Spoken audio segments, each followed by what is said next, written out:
Well, welcome back. Glad to see you're stopping by to watch another video with me today. So, been a few days since I've been out and about doing my food deliveries. It's been really cold and snowy and rainy here in Middle Tennessee, so I opted on the side of caution and decided that it probably wasn't the world's greatest idea for me to be out trying to climb up people's front patio or front door steps, because I will say this about Middle Tennesseers: they don't own snow shovels. They kind of just decide to wait until the snow melts off, I guess. So I can't risk it. I've actually fallen. I fell back in June when we first moved here and started working in 2023, and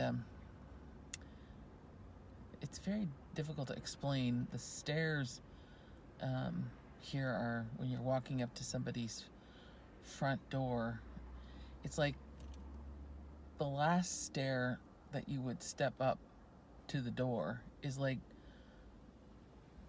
in height wise, it's like double almost than the previous step. I'm not quite sure why they built them that way, but they did.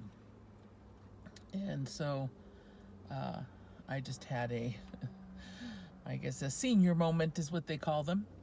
And I stepped off thinking I was I think this is what I did, was I was backing up off the porch. As when you deliver food, you have to take a picture of it sitting at the door so people can't come back to you and claim that they didn't get their food. And so I stepped back, and there were two stairs below the bottom, or the top stair, and they were all kind of different heights. So I think I stepped off of the stair going backwards, and anyway, I fell pretty hard. I fell backwards and kind of landed on my right side. That wasn't very much fun. Thankfully, I didn't break anything, but I was bruised up pretty bad. It was pretty ugly. So anyway, I just have been leery ever since. And then actually I kind of started to fall again. This time I fell forward, which was odd. But it's just tripping on these people's stairs, and they have them coated with this like seashell and pebble stuff. I guess it's to keep the stairs from being slippery, but I have news for them. And then nobody puts handrails. I shouldn't say nobody. A lot of these older homes don't have handrails to hold on to. Anyway, so that's my bitch session for food delivery for today. So anyway, it's a nice day today. It's chilly, the wind's blowing, and we still have a little bit of snow on the ground, and more cold temperatures and more snow coming. That's called winter. And living in Southern California for the previous 18 years of my life, we didn't have snow, or very little of it. So it's just getting readjusted and reused to this. And unfortunately, I'm getting older, so it's just harder to be motivated and want to get out there and, be in the mix of all of it. So that's my weather update for you for Middle Tennessee. So I've been thinking and contemplating a lot about this grief journey that I'm on. And boy, I'll tell you, I don't wish this on anybody, especially if, I said before, a loss is always difficult, but losing your child is just absolutely horrific. And so I think it's one of those things that I never expected to have to be in the midst of.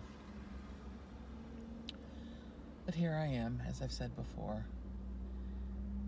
And I reflect back on what it was a year ago and how bad it was. And it was just pretty much,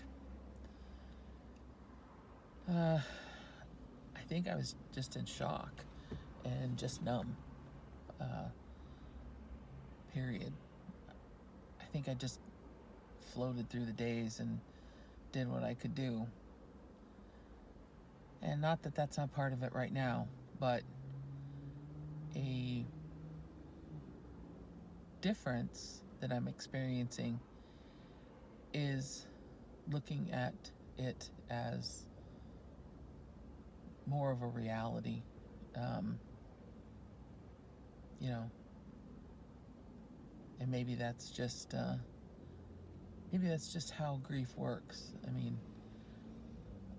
I lost my mom when I was 16, and it was different.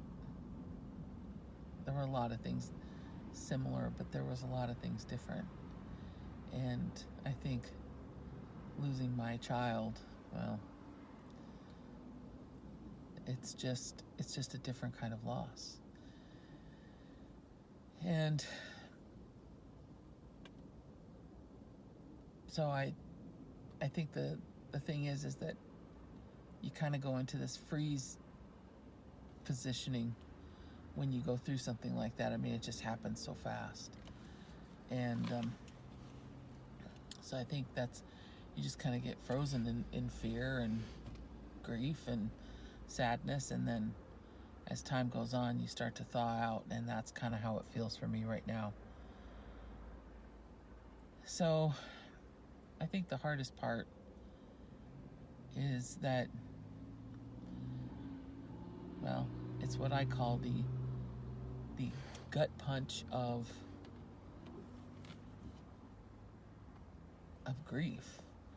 It's like it just comes out of absolutely nowhere, and you just get pounded with this moment of reality, and it literally just takes your breath away.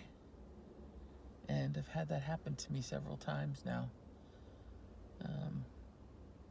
Recently, just in the last couple of days, I could just be sitting and having a conversation with my other daughter, Lauren, and she just used this terminology of walking on eggshells, and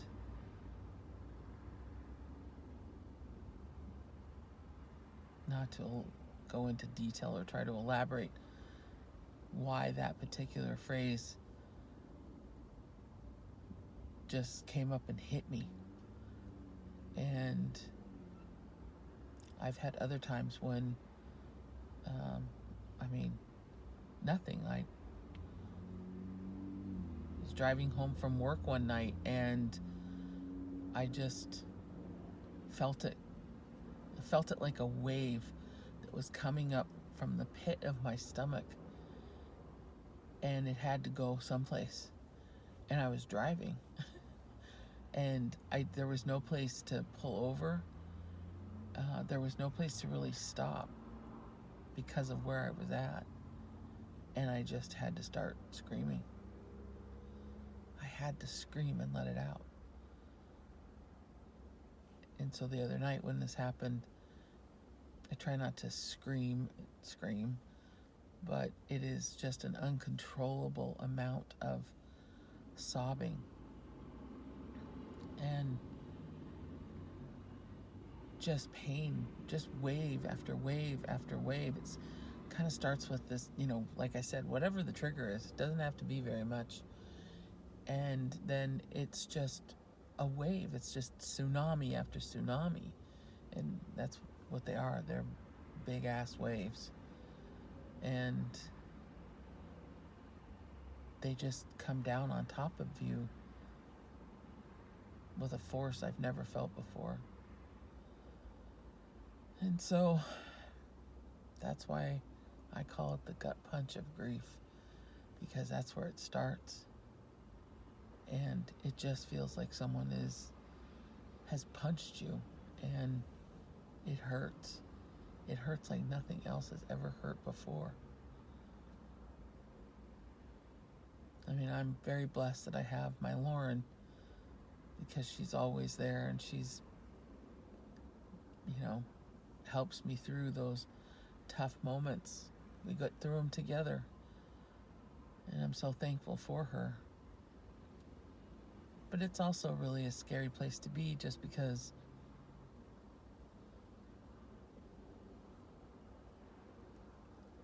you never know when they're going to come up, and I mean, I'm always afraid that I'm going to be out working, doing, deliveries, and I've kind of had those moments as well. And it's just super scary, because you never know when it's going to happen. You never know when it's going to come up.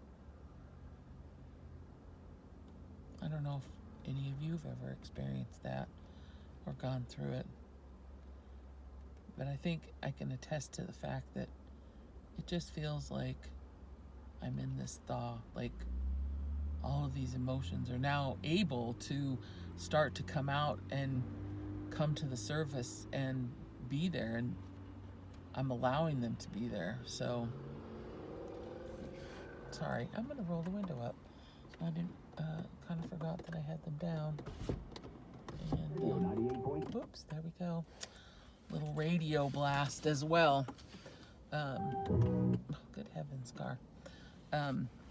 Anyway, back to what I was saying. So I'm just curious if anybody else has ever experienced that, or if it's common.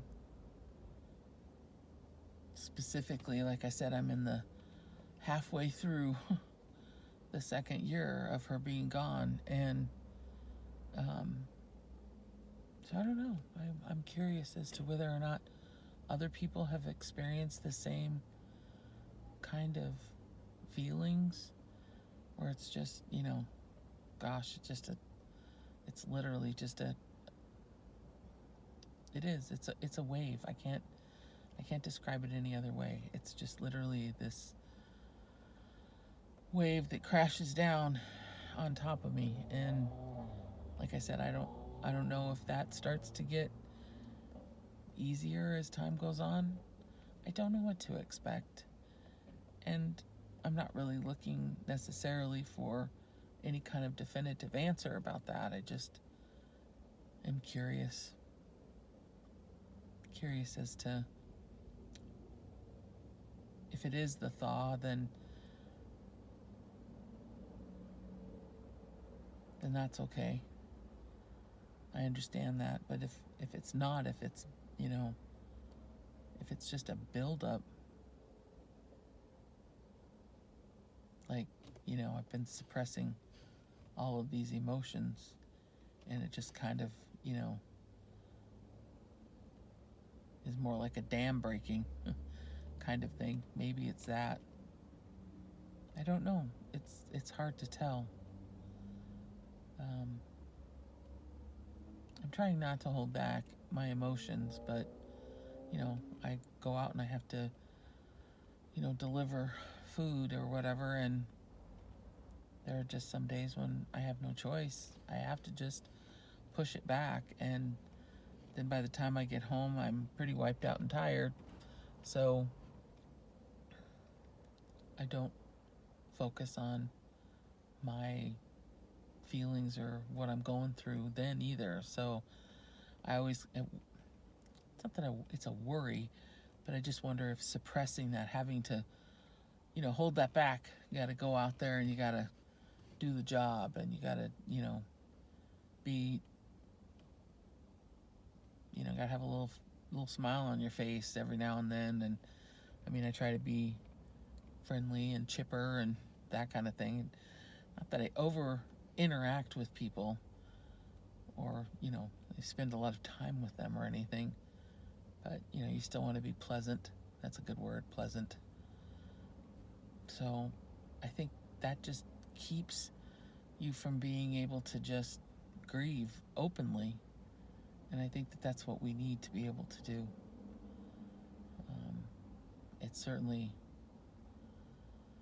It's certainly what I'm trying to do. But boy, when that gut punch comes and those waves start rolling over you, whew, it just takes all the energy I have. And that's not a lot these days, unfortunately. But that's what happens. It just kind of zaps you of all your energy. And I think that working with, making videos and talking about what I'm going through and sharing that, then I think also that it's certainly bringing everything up to the surface. And that's probably another reason why I've had several of these kind of gut punches lately. So it's not easy to look at all this or talk about it and think about it a lot.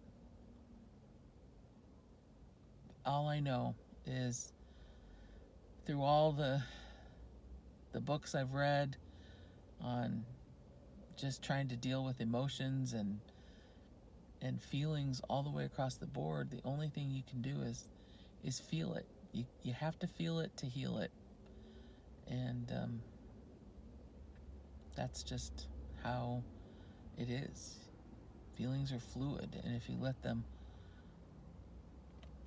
come out, then you're processing through those. You're allowing yourself to feel that and to let that flow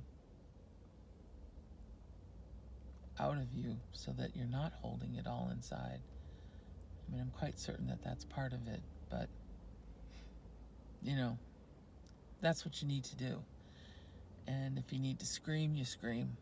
I grab myself a pillow or a blanket and I just howl into it. And sometimes I bang my fist on the bed. Sometimes I yell at God. But I know that He knows how hard this is, and I always just kind of feel like He's there and He's being really still and listening. And that's really an important part of this. So if you are struggling, just keep in mind, God gave us those feelings for a reason. And we need to be able to, as I call it, walk through them and let them be released. And you'll get some peace from it. It may not last very long. Might come back pretty quickly. But some peace is better than none. And if you allow those feelings to build up on you, it can be a whole lot worse. It can cause you all kinds of problems, medically and emotionally, physically. So I hope you all are readjusting well after the holidays. Holidays are a tough time to go through the grief process, that's for sure. So I'm so glad that you came and joined me today. I hope that you'll find some comfort in me sharing my stories, and that you'll subscribe to the channel. I'd love to have you come back. I'd love to see you come and please share it and talk about it with your friends if they're going through something tough. I want us to all go through this together and help each other out. So give us a like, subscribe to the channel, please, and go out and have a wonderful day. As I said, be the light, and you'll bring the joy when you do that. And then you can be somebody's hope, or be hopeful for yourself. Either way. So glad to see you. Y'all take care. Until next time. Bye-bye.